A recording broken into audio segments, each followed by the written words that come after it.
It is Monday afternoon, 2:42 p.m. Pacific time. The 49ers have made a signing. Leonard Floyd, Ian Rappaport, the first to report it this afternoon. 2 years, $20 million, worth up to $24 million.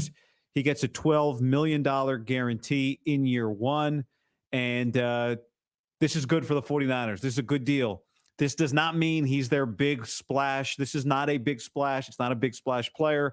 But the good news is it's not a big splash money signing for the 49ers. $12 million next year. That'll put him somewhere around the top 25 in terms of pass rusher money. That's not crazy pass rusher money. And he fills a hole that the 49ers have, a massive hole that the 49ers have been trying to fill for several years. A consistent, durable pass rusher opposite of Nick Bosa. Now, this doesn't mean that he will be their go-to guy. If he is their starter opposite of Bosa, I think it's an upgrade, but this doesn't preclude them from spending big money on somebody else because it's just a really reasonable deal. I mean, when you go back and look at him, he doesn't get hurt, and he gets to the quarterback. Now, this is not going to be one of your top 20 graded PFF edge rushers. He's going to be a little bit better when you look at the grades than Chase Young is against the run, which the Niners need help with. But I think on a fundamental level, if we just go productivity, I mean, take a look at what the 49ers have had next to Nick Bosa for the last 3 years. And keep in mind, as you look at this, that the last 4 years, Leonard Floyd has been about a 10-sack guy every year. This last year on the Bills, his only year on the Bills, 10.5 sacks. 2 years ago on the Rams, 9 sacks. Year before that on the Rams, 9.5 sacks. And year before that on the Rams, 10.5 sacks. So for the last 4 years, you're looking at a 10-sack guy. Here is the comparison. Here's what the 49ers have had. I'm putting it on the screen for those of you on YouTube. Here's what the 49ers have had the last 3 years. I didn't put 2020 on here because Bosa was hurt. This year, edge rushers, 49ers got 3.5 sacks from Cleveland Ferrell. That was their number 2 guy. They got 2.5 sacks from Randy Gregory.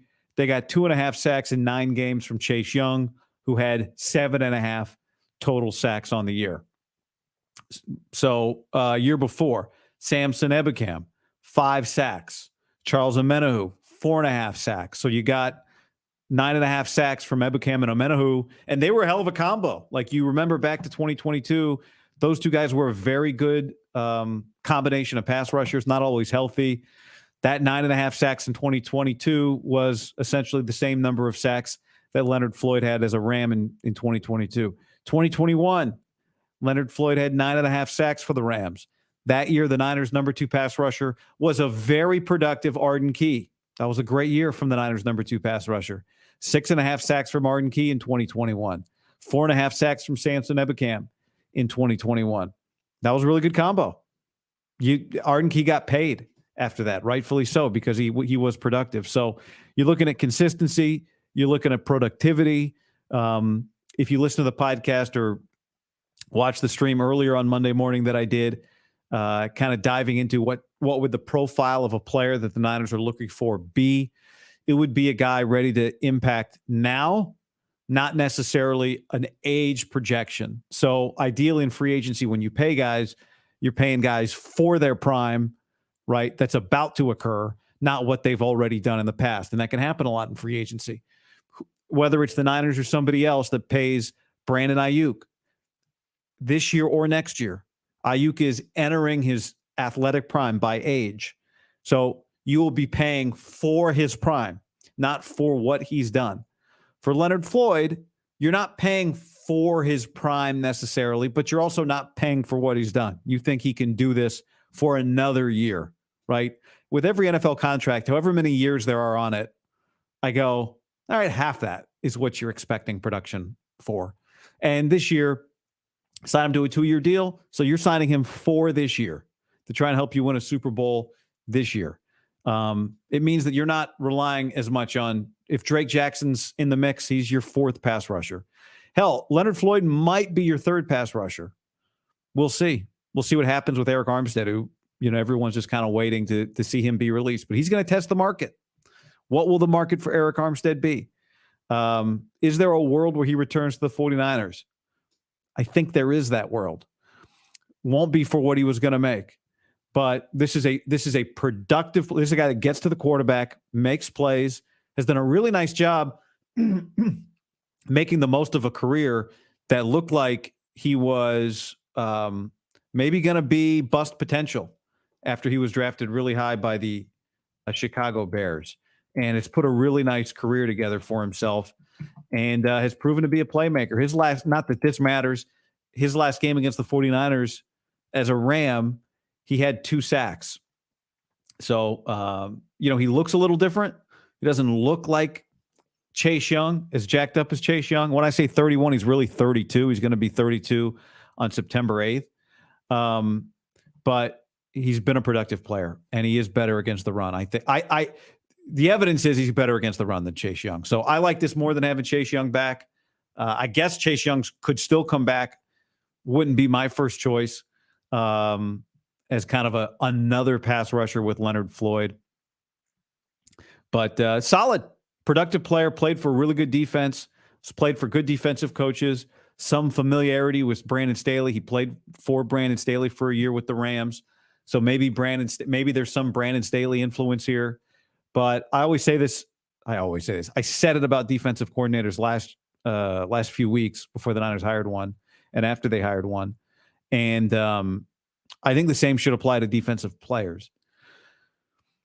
Kyle Shanahan should know what he's looking for when it comes to defensive players. He is the game planner. He is the guy that has to prepare for the defense. So he knows exactly what the other side of the field is doing. He's also got Trent Williams to get feedback from. So even though, yes, Brandon Staley coached this guy, Kyle Shanahan's coached against him more years than Brandon Staley coached him. So Kyle Shanahan has a very good idea. I think sometimes it could be a little dangerous. You can overpay. Oh, this guy went off against us. But I think with Shanahan, who's very astute, very sharp, knows what gives his defense problems and what doesn't, this is a good signing. You have to believe that he's got a very good sense for the type of player that Leonard Floyd is. Ryan on the stream asks, easy to get out after year one. We haven't seen all the contract details yet, but with a $20 million deal with a ceiling of $24 million, $12 million guaranteed in year one, I would expect that when we see the details on this contract, that there's not much guaranteed in year two here. That would be my expectation. On average, you say maybe a 10-year deal per year, which if that's the case, and let's just say it's a 2-year contract, which I don't think it really is, but let's just say that it is. Even at a 2-year contract, if it's $10 million a year, if he plays every game for you this year, and you can't assume, past performance is not an indication, but he's been healthy. We go back and look. He played 17 games this year. He played 17 games last year. He played 17 games the year before that. He played 16 games the year before that, 16 games the year before that, 16 games the year before that. Leonard Floyd hasn't missed a game in 6 years, okay? So let's say he plays 17 games. Even if you can't get out in year two, which I think you can, but even if you can't get out in year two, that will be a very, very palatable contract for an edge rusher who played every game for you. If he plays every game, then I think you've got to conservatively say he's going to go get you 8 sacks. And if that's the case, even if he's turning 33 years old, by 2025, $10 million is not going to be top.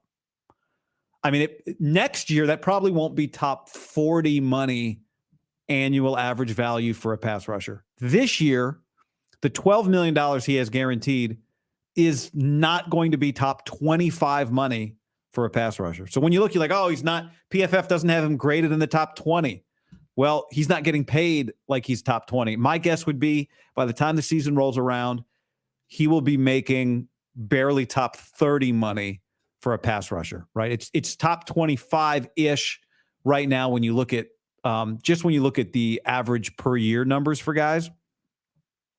Yannick Ngakwe's 10.5, Sam Hubbard's 10. Okay, these are, Aiden Hutchinson, great player, rookie deal, $8.9 million. So this is a good contract if he plays every game for you as he has played. Mr. Corey doesn't like it. Says an old team just got older. Would have preferred giving Chase Young a full season on a 1-year deal. Still could happen for Chase Young. I would not have preferred it. this idea that Chase Young, and I said this earlier, so I'm repeating myself if you watched it earlier, but this idea that Chase Young, like now he's going to get on a prove it deal. He was solid. I don't want to make it sound like, I think people overreacted a little bit to the clip of him not hustling on the touchdown. But he was a solid player for them. When you watched him, the way I felt watching him was you understood why he was available for what he was available for, why he was traded for not that much compensation. And I preferred Leonard Floyd, who is going to be better against the run and feels a little bit like a more productive Cleveland Ferrell, just like a body type standpoint. Doesn't look he's not as bulky as Chase Young. Chase Young looks great off the bus and was a solid player for them. But if they're both on this team next year, my expectation would be that Leonard Floyd starts over him. We can bring Chase back, says Sway. Yeah, you can. I mean, the Niners have done a good job with multiple pass rushers opposite of Bosa. You'd like to solidify it, right? This is not Daniil Hunter. Okay, that's not what this signing is. Bird Dog says last year Wilkes got Oliver. This year Staley gets Floyd. This guy's got a better recent track record than Oliver did at nickel. Durability and production. It's so much of what you're asking for. The Niners have lacked durability and production opposite of Nick Bosa. So Austin says good value isn't enough of a splash to make it worth losing Eric. Feels like a slight upgrade over Cleveland Ferrell. I think it's a more than slight upgrade over Cleveland Ferrell. It's not enough of a splash to make up for losing Armstead. I would not call this splash. I mean, it's splash in the sense that any signing is fun.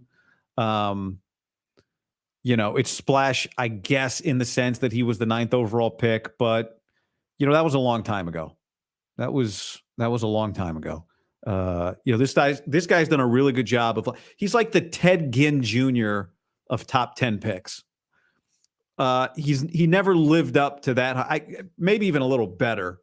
First blush, we can double check the Ted Ginn numbers, but first blush, I would say, eventually Ted put together a career that was solid, and it didn't matter that he was drafted really high. That was a bad pick, but everyone moved on, and he had a nice career. Leonard Floyd, drafted 9th overall. The Bears didn't get what they were hoping for in the top 10, but he's gone on to have a career where the first thing you say about Leonard Floyd is not, he was the 9th pick, never lived up to it. No, he's just had a really good career, and he's done it by being healthy.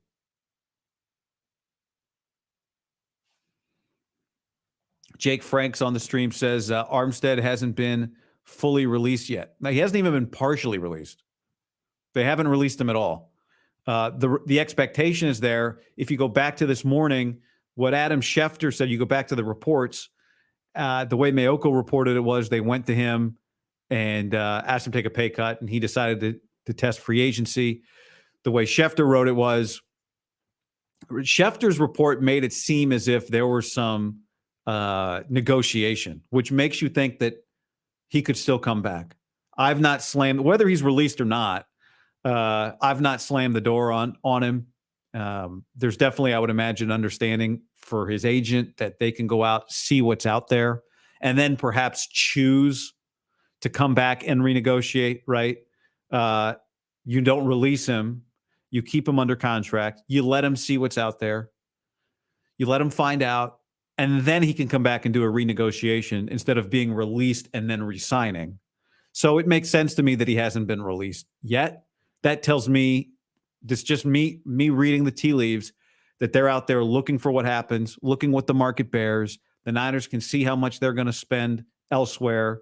They know what they would gain by releasing him.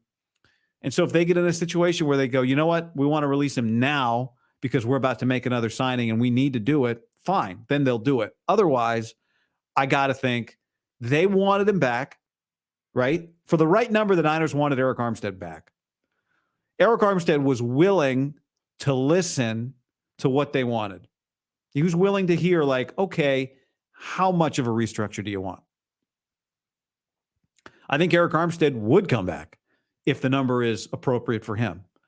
So there's no reason for the 49ers to release him until they either need that spot or until he says, guys, you wanted me to play this year for whatever, I'll just make up a number, $12 million.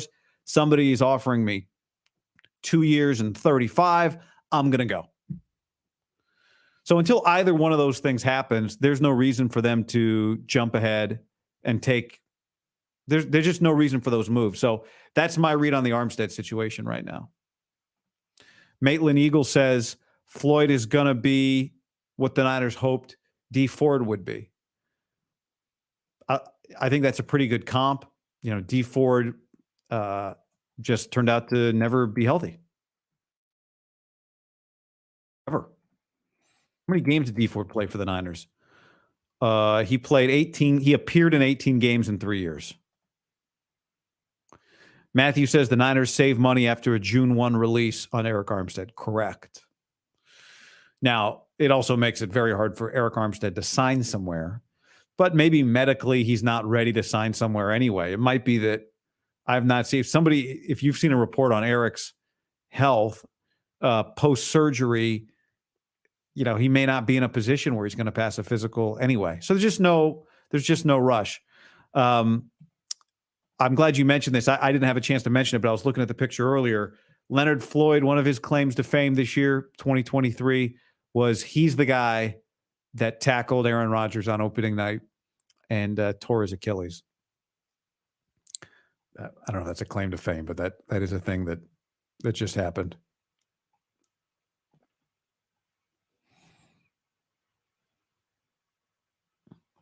Boss Life says off-brand coaches, off-brand players, LOL, window is shut.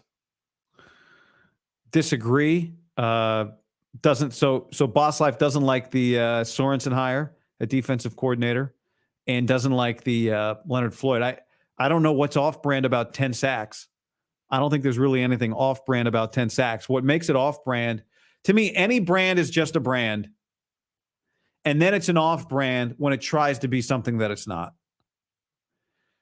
If you're out there selling your T-shirts for $4 at Ross, that's just your brand.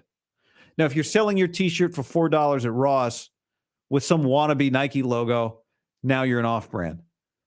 Leonard Floyd is not pretending, and the Niners, the money tells us they're not pretending that he's anything that he's not. No one's pretending he's Bosa. Nobody's pretending he's Danielle Hunter. He's a solid player that plays all the time and earns good money to do it. Good production, good money. This is one of those deals that you wonder, can a deal like that happen in free agency? Do guys get too overpaid? This is not off-brand. Also, the other thing about the window, I would disagree. I mean, we'll see what this roster looks like. But imagine you didn't watch the Niners a lot and that these were not the 49ers. These were some expansion team, okay? The Portland Beavers. And on their roster, they had Nick Bosa, Trent Williams, Fred Warner, Mooney Ward, Talanoa Hufanga, Diamador Lenore, Christian McCaffrey, Deebo Samuel, George Kittle, Kyle Juszczyk, Brandon Ayuk, okay, and Brock Purdy. If I told you those were the Portland Beavers, the NFL's expansion team, you'd say, holy shit, that team could win the Super Bowl. So let's not get crazy here and act like the Super Bowl window is closed. That's crazy talk. I got a very important phone call right now, and I have to take it. And I'm going to try and jump back on this. You know what? We got to end the stream. I got to go. Thanks, everybody. Talk to you soon.